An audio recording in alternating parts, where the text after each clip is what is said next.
Hello guys, ituturo ko sa inyo kung paano gamitin ang Bluetooth headset.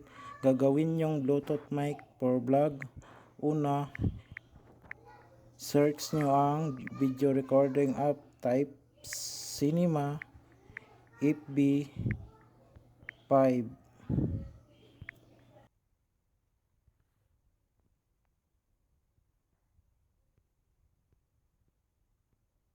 Ayan, nakita ko na ang Cinema FB5 app. Na-install ko na ito, kailangan mag-open na lang ako. Pero bago natin i-open, i-paired muna natin yung headset, Bluetooth headset natin. Ito yung pangalan ng Bluetooth headset ko is 6. I-paired muna natin ito para mag-connect. Ayan, nag-connect na. Tapos mag-open na tayo sa video recording app. Ayan, na-open ko na. Tapos pag open nyo, punta kayo sa settings ng video recording app. Tapos audio icon, tapos audio source, tapos Bluetooth mic. Ayan na po, naka Bluetooth mic na yung video recording.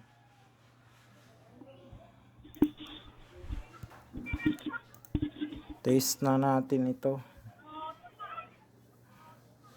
I-testing na natin.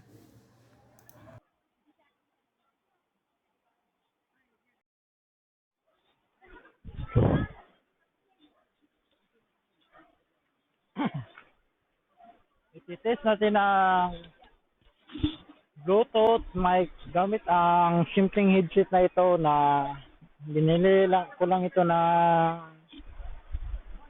170 pesos sa tindahan.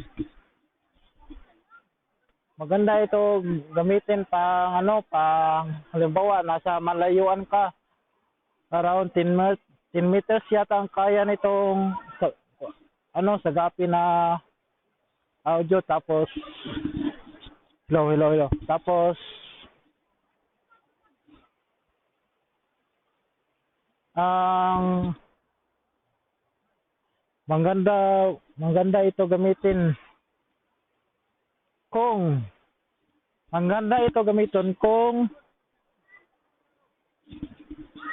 ang video recording din ay maganda. Ganyang video recording na Bluetooth FB5 ang magandang video recording app na hindi kagaya ng ibang apps na nagdi-delay yung voice, yung record. Kasi ito hindi kagaya ng ibang video recording app na gamit ang Bluetooth headset na gawin mong mic sa pag-record ng video na nagdi-delay ang salita mo. Yung ang ibig sabihin kung nagdi-delay yung video mo, yung galaw-galaw ng pananalita mo umuuna, tapos yung audio mo sa Bluetooth mic na iiwan ang pananalita mo. Yun po ang ibig sabihin kung nagdi-delay. So kung nagustuhan nyo ang video kong ito, sana naman i-subscribe nyo ang channel ko. Sa mga hindi pa nag-subscribe, subscribe na.